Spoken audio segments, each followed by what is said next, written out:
Hello. Are you looking for best practice restaurant marketing ideas to grow your restaurant business? If you are, then you're in the right place because I'm James from Marketing for Restaurants and this is Secret Sauce, the Restaurant Marketing Podcast.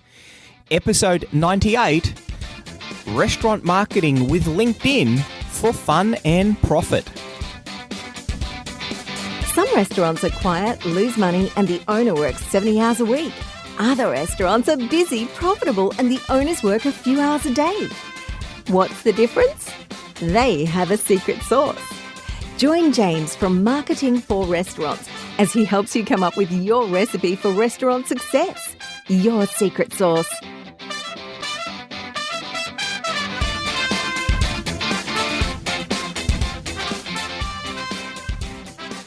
Hey everyone, welcome back.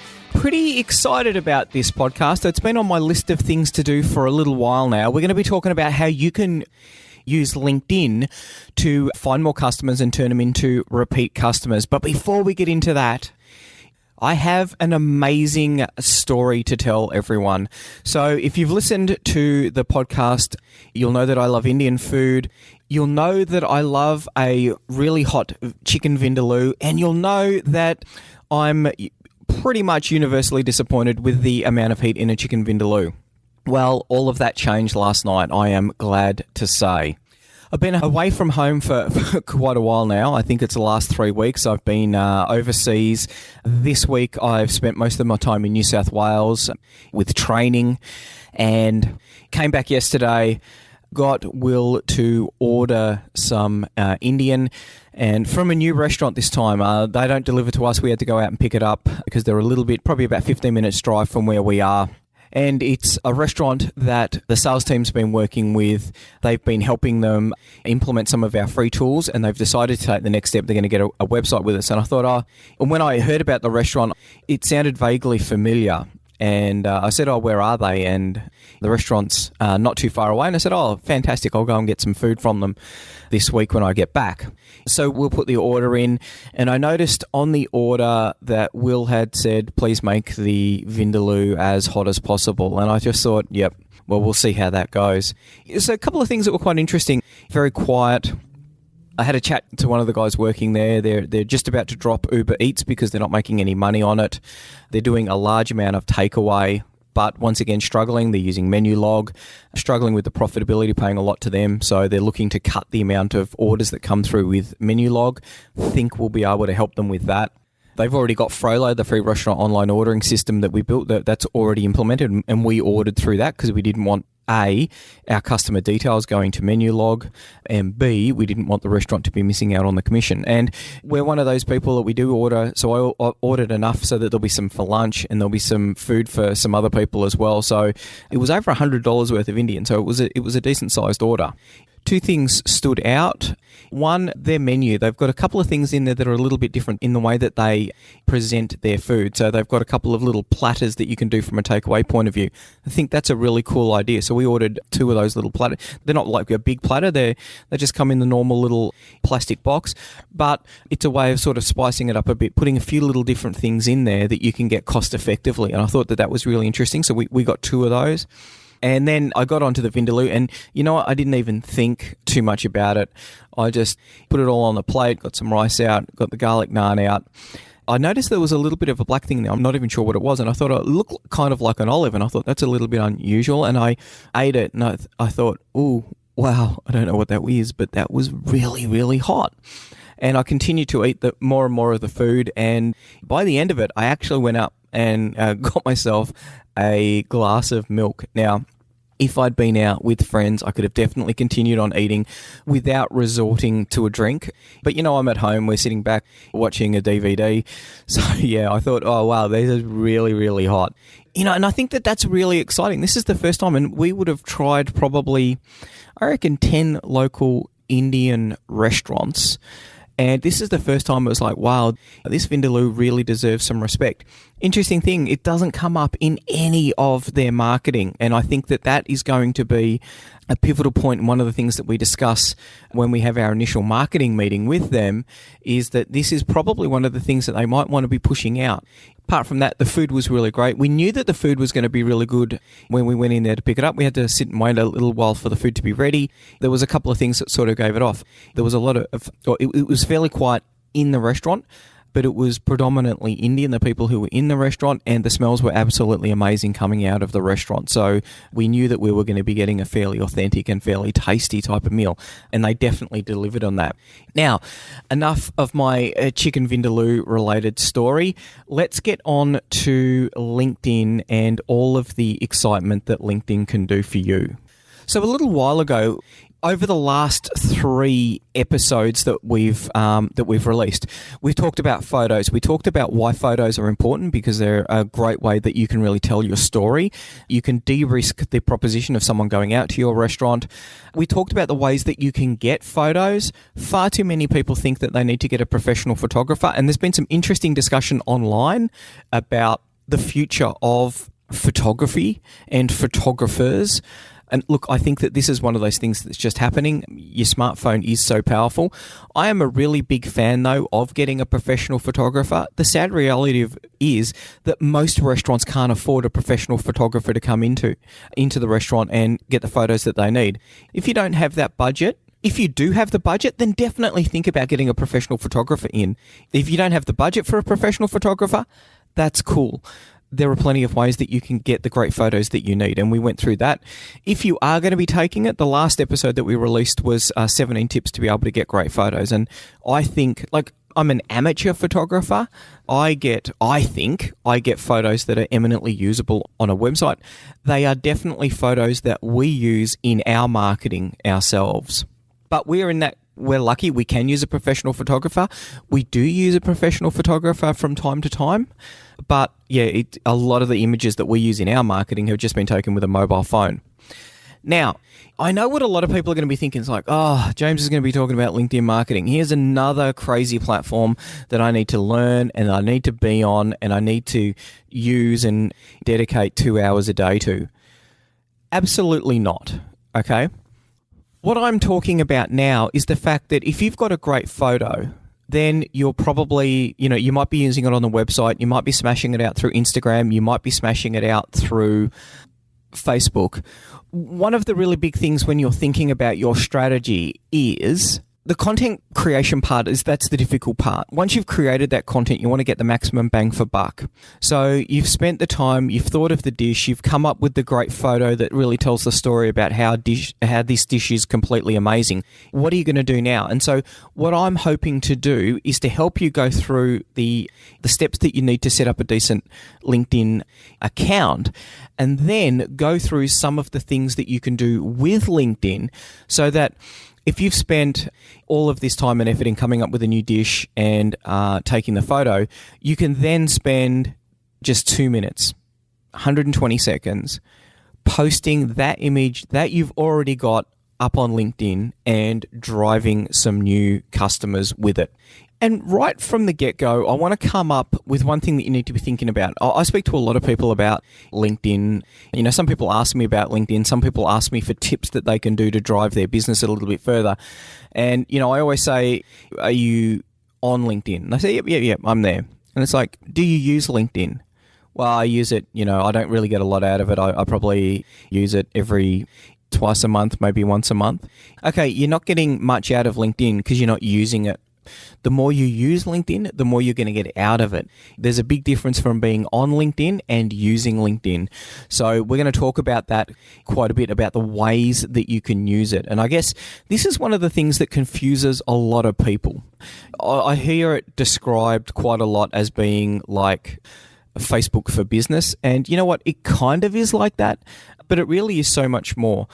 One of the things that I think is really important with LinkedIn is it's a fundamental part in building your personal branding. So a lot of our customers come to us because of the fact that they've seen the kind of information that we've been putting up either on LinkedIn or in Facebook, or they've listened to the podcast, or they've listened to a blog article. LinkedIn is just one little tiny part of an integrated marketing campaign to get multiple messages out to multiple people. And so we want to think about the kind of messaging that it is that you're doing. And the first thing that you want to think about is it's not just about selling. Now there's definitely a selling component to it. And my thing is, if the marketing doesn't contribute to an increase in revenue in the long run, then you probably don't want to be doing that marketing. There's got to be a specific effect that you want to be doing. And 99% of the time, we're running campaigns that are going to build a relationship that's going to create some sort of monetary value for everyone involved. So for LinkedIn, how does that work? Well, the first thing that it can do is it can build trust between you and your potential customers out there, the range of people who will see your posts on LinkedIn. And we've talked about this a bit, how do we de-risk the transaction that we're about to do? Well, you know what? You tell me more about who it is that you are, what it is that you do, and why that you do it. And then when I've got an understanding of it, it's like, you know what? I think that this is someone who could really help me out. This is something that could be really important. So it's a really good way of building up trust. It's a really good way of building your personal brand, of helping people understand what it is that you do and why you do it. Hiring. I find the two biggest problems in the restaurant industry are finding great people and finding customers. So LinkedIn can help you with both of those things. I view hiring as a sales process because there's a lot of work that needs to be done in our company. We've got applications that need to be maintained and developed. We've got marketing campaigns that need to be rolled out so that our customers our prospects can find out about what it is that we do. There's restaurants who we need to be doing the marketing for. Then there's all of the accounting. There's a whole range, graphic design, websites being built. There's a whole range of things that need to be done. And there's two things that I want to do when I'm hiring. I want to find, the best person that can do the job that we need done. But it's a two-way street. I need to convince the best people out there that this is the best place for them to work at.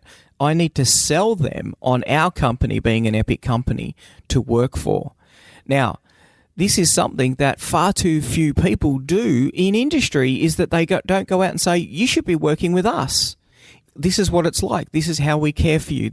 This is how we're going to develop you as a person. These are the skills that we're going to build for you. LinkedIn is a great way of getting that message out, and I think that can be really, really, really powerful. So the next thing is finding customers, and I find LinkedIn to be a really, really good way of doing that because our main channel is Facebook. That's the main way that we find new people. And we drive them to the podcast because we put a lot of effort into doing the podcast.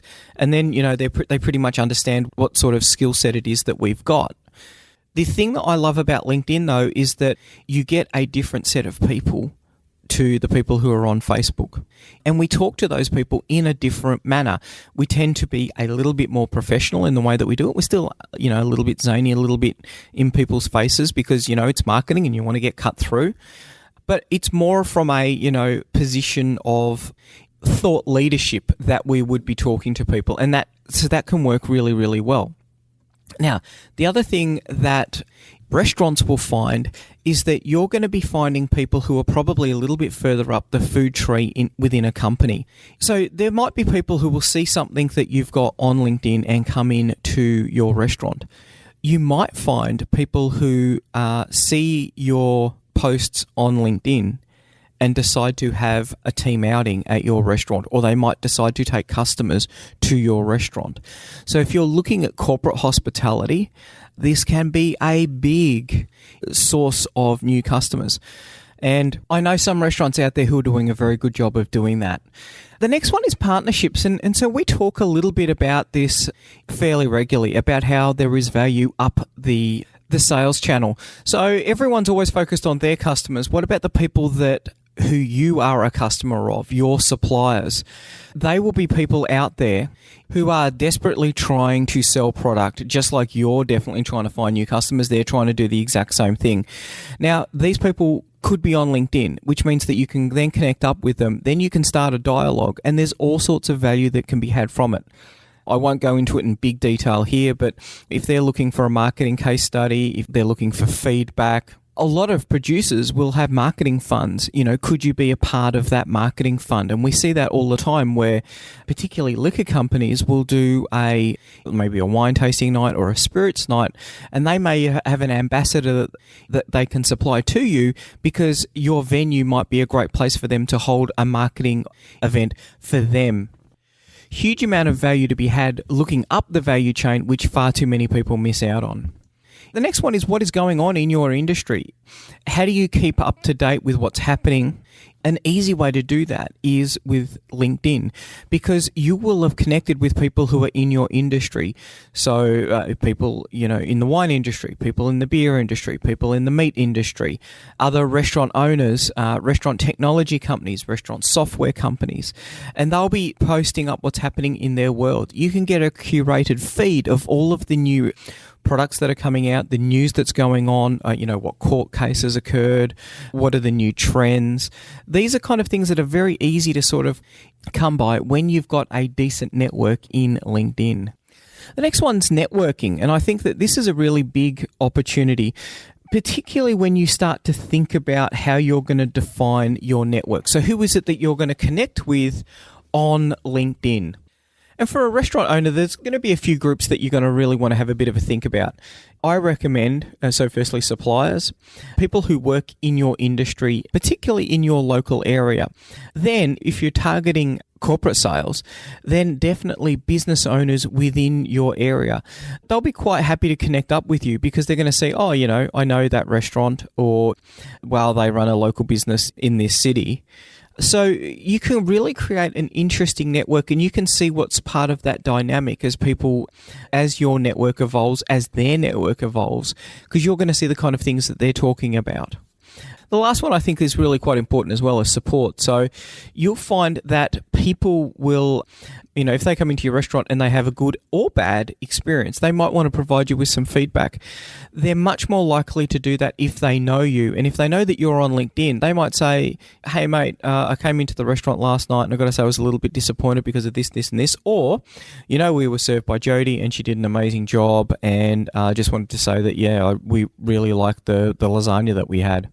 It's a way of getting feedback, a way of providing support to your customers that's a little bit different. Not only that, though, but it's out of the view of all of the other, review and rating platforms, which I think can be really, really big. If people know you from LinkedIn, they're much more likely to go to you and just have a quiet word about, service that has been slipping potentially. That really covers off on some of the things that you can do with LinkedIn.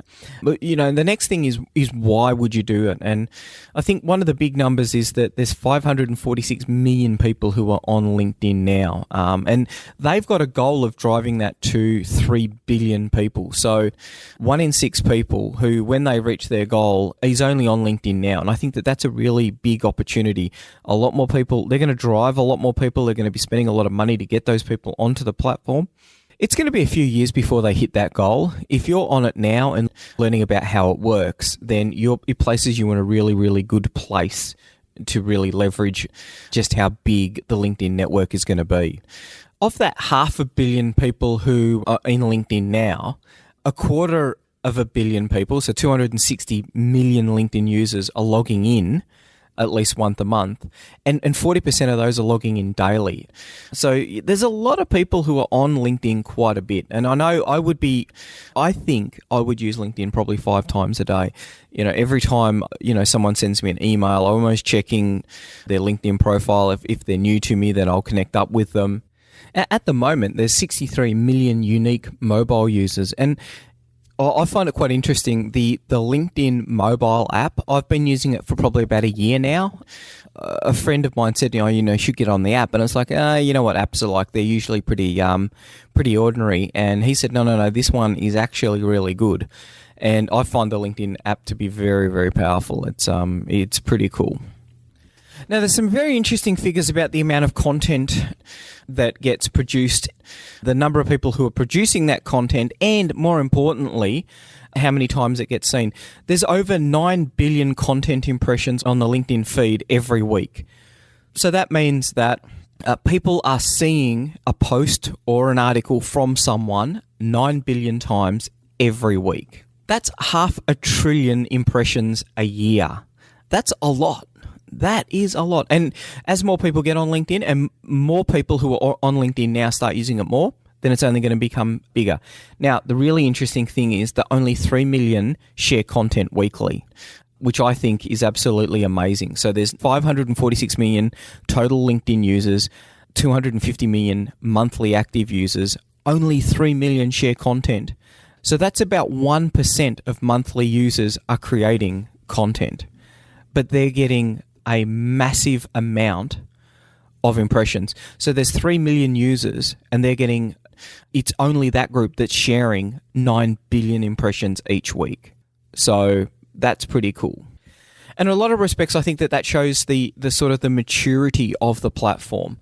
It is at a point now where I think Facebook was probably 5 or 8 years ago. There's not a lot of people who are producing content on it, but there's a lot more people who are really interested in it and are playing around with it a lot more. And that means that, like everything, the power goes to the people who are producing the content. You should be producing the content. So if you're new to LinkedIn or you've been on LinkedIn for a while, but you haven't been using LinkedIn, there's a couple of things that you probably want to start with. And the first thing is to make sure that your profile's right. There's a couple of photos, a couple of pictures that you want to put in there. We're talking about photos again. The first one is the little image in the round circle that's, and that's going to be the one that you're going to have for your face. That's the one that, people are going to be able to recognize you at when they're at a networking event and they see you. And then there's a big, long, rectangular one. And I think it's a good idea that you make sure that you spend a bit of time thinking about both of those that you want to have in there. Think about the fact that you're trying to sell things, and we're not trying to sell food, maybe. We might be trying to sell, the fact that you're a professional or that you're an excellent executive chef or you're really innovative in the way that you do supply chain management, something along those lines. You want to remember, I always say it, a picture tells 1,000 words. What is the story that you're telling with that? I'm much less likely to accept a connection if there is no photo because you just think, well, this is, kind of weird. A couple of things to remember, this is not a dating app, so, you don't want the photo showing you in your sexiest light possible. This is a professional networking platform. You want to think about that. It's not Facebook, so you're not really going to be putting the funniest thing that you ever did in there, unless you're a professional comedian. But you want something that's going to present you in a light that other business people are going to see you in. So I think it's important to think about that. For a lot of people, it's just going to be a picture of you and your whites. You might have the knives out. You might be working with some produce. If you're a chef, that's the kind of image that you want. And then, if for a long profile picture, a picture of you in the kitchen, maybe leading a team, showing the kind of, is it the leadership skills that you've got? Is it the culinary skills that you've got? What is the skill that you really want to push that you're strong in? Now, I've done a couple of presentation sessions and workshops where we've done LinkedIn work, and it's at this point of the workshop then we say, all right, we're going to take a 10-minute break now, and we're going to look at the photo, and we're going to look at the way that you've got your profile set up, just so that we can make sure that it's right, because this is the first step. Now, you're probably driving your car, or you're busy doing work, or you're out walking the dog, so I know that that's not going to work. But what I want you to do is to set some time to be able to do that. You've got to have a think about it. You don't want to go creating some epic content and just have a really bad profile photo and profile. We're going to start talking about the profile as well, because people are going to start having a look at you. They're going to start being interested in what it is that you do. One of the handy things that LinkedIn does, it'll provide you a metric of the number of people who have viewed your profile, and it'll actually tell you who those people are in a lot of cases. So, when someone starts to get a little bit interested, and that's one of the things I'll do. People will view my profile, and then I'll have a look and say, well, maybe I want to connect up with them, and so I'll send them a LinkedIn request. Now, the next thing to have a look at with your profile is what it is that you say about yourself. So, what's the headline? You get a little bit of space for a headline to describe what it is that you do. So if you look at mine, I say that I'm a restaurant marketing thought leader and host of Secret Sauce, the world's #1 restaurant marketing podcast. So a lot of people put thought leader in. It's a word, it's a phrase that, you sometimes want to avoid. I use it though because I frequently help the media out with questions about where the industry's going. And you know what? When you listen to some of the work that we've done, particularly around innovation and creativity and around online ordering, I think it's pretty clear that, we can see where the industry is going a lot better than some of the other, industry pundits out there. We put a lot of effort into it. It's not a grab bag term. What is it that you do? How is it that you're going to describe yourself? And I see people who just put in cook or chef or I work at this place. Now, that's not who you are and it's not what you do. It can be an aspirational statement of what it is that you do. I create amazing experiences for families in my restaurant. I take Australia's best beef and turn it into amazing burgers. I create unique food pairings for wine and other beverages. I build high-performing restaurant teams. It doesn't have to be as big as that. It's what it could be as big as that. I think it's this is one of those things, when you actually have to write it down, this is the time that people think, oh, what is it that I do? You need to be thinking about what it is that you do and how you're going to tell people about what it is that you do. Your job or the place that you work at should not define you, though. And I think that's important. And so there's a lot of people who put the benefit for the person who's looking at your profile. What is it that you're going to do? I create amazing burgers. I create traditional Italian pizza for the people of New York. Something along those lines. Hopefully that's given you a couple of ideas that you can think about. Now, the next thing that you want to be talking about is your LinkedIn profile summary. And this is the thing that sort of tells you what it is that, it tells people what it is that you actually do. And so if you have a look at mine, I'm helping restaurants around the world to find more customers and turn them into repeat customers, building the world's best restaurant marketing tools for restaurants, cafes, and takeaways throughout the world. I then go on to talk a little bit about the research and development work that I do, because that's a really big focus of my job and one of my skill sets, and then a little bit of the products that I've built, so Forbes and Frollo, and how widely they're used around the world. And I'll talk a little bit about some of my side projects as well, but plenty of information there to get people a really good idea about what it is that I do. And I think the big thing is, this is not your resume. It's about what it is that you're trying to do in the world, in your business, in your town, in your industry. What is it that you're trying to do? Let people know, because people are going to see this and they're going to say, oh, I came across you in LinkedIn and I see that you do this. Can you help me with that? You want to be thinking about this as one of those things that people are actually going to be looking at, and you want to use it as a bit of a hook. What is it that you do? Why do you do it? How long have you been doing it for? What sort of success have you got? I think, if you think about those sort of things, that can be really quite powerful. The next thing that you want to do is you're going to want to talk about your work experience. Where is it that you've worked and what is it that you did there? What was the restaurant that you worked in? What were the challenges that you faced and how did you manage those challenges? Now, I think that this is a really important part of it because we use it as part of our recruiting cycle. So when we're interviewing people, we'll look at their resume and then we look at what's on LinkedIn. You know what? There's a lot of people who lie on their resume. People tend to be a little bit more honest in LinkedIn. That's not all the time. You can get a few people that are a little bit crazy out there. But the thing that I think is really powerful about LinkedIn is that it will say people who you know or where you've worked or the people that you know. And I know on multiple occasions, I've had people who've rung Tina she runs an IT company, and said, do you know this person? They say that they worked for you. And Tina said, yep, they were really good, or yep, you might want to, here are a couple of issues that this person may have. This is one of the powerful tools that you've got when you're hiring. Where has this chef worked? How long has he held each of these positions? What was it that he did in each of these roles? And of course, who knew that person when they were in that role? That can be pretty cool, because if you know someone who works at that restaurant and worked with them, it makes it a lot easier to hire someone when they say, you know what, they went through and completely re-engineered our menu and dramatically improved the profitability of the restaurant. If they've got that on their resume, they've got it on LinkedIn, and then know someone and they say, yeah, it was amazing. He went through, culled a whole heap of items, re-engineered some of the recipes and fully costed it out, made a massive difference to our bottom line. You've got a lot more comfortable feeling when you hire that person. What is it that people who are looking to partner with you, or maybe you're looking for a new job, or, you know, maybe someone who wants to work with you, what is it that you can say in that description that's going to help them be a little bit more comfortable with what it is that you're trying to achieve?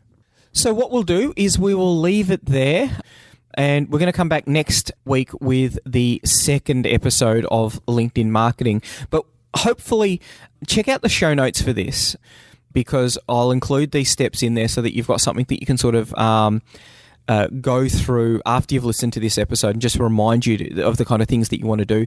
Check out my profile. Have a look at it now. I'm not saying it's the best, but, you know, I've done a little bit of work on it. And this is the thing. You don't want to spend 5 or 10 hours on this. You should be able to smash all of this out in, 10, 20 minutes. Make those big changes that make your profile a lot better.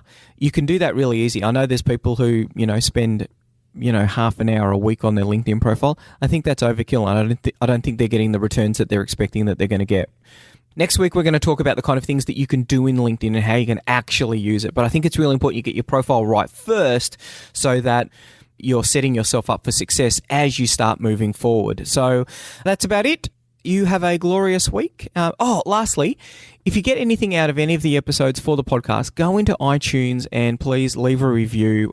Leave a comment, give us a rating as well. It really does help us to get the word out, and I would deeply appreciate it. I read through all of them. I like to get the feedback, and, it's helped us. I've gotten ideas for podcast episodes that we can do. So, yeah, just that little thought. As we end the podcast, you have a glorious week. Bye. Want more customers for your restaurant, cafe or takeout? Every month, our marketing tools and information are used by thousands of restaurant owners just like you to help them find more customers and turn them into repeat customers. All of our tools and information is designed specifically for restaurant owners. We know you don't have a lot of time to spend marketing or learning complicated procedures, so our tools are quick and easy to use. If you're looking to increase your revenue and profits or want to work less hours, check out marketingforrestaurants.com.